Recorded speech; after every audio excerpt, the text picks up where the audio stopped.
अस्सलाम वालेकुम YouTube family, आप सबको बहुत-बहुत ईद मुबारक। और इसी खुशी में आज बनाएँगे शीरखुरमा। चले चलते हैं किचन में, शीरखुरमा बनाते हैं, आपके साथ शेयर करते हैं। 50 ग्राम छुआरे ले लें, उसको पानी के अंदर बॉईल करेंगे जब तक ये सॉफ्ट ना हो जाए। 2.5 किलो दूध लेंगे और इसको खूब बॉईल करेंगे अच्छी तरह से, तकरीबन 25 से 30 मिनट उसको बॉईल करें और 2 किलो कर दें बॉईल करने के बाद। इवापोरेटेड मिल्क 500 ml शामिल कर दें।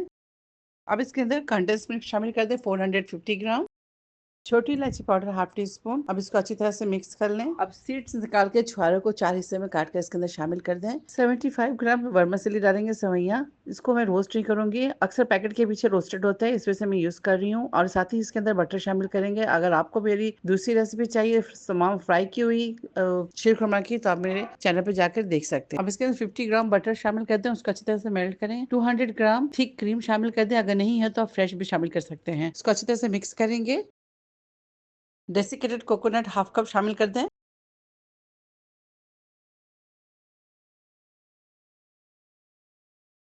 हाफ कप बादाम अनरोस्टेड, हाफ कप पिस्ता अनरोस्टेड।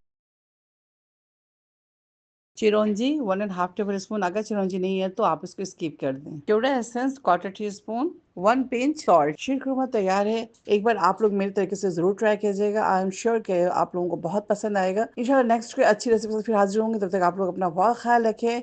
एक बार सबको फिर से ईद मुबारक। अल्लाह हाफिज, अस्सलाम वालेकुम।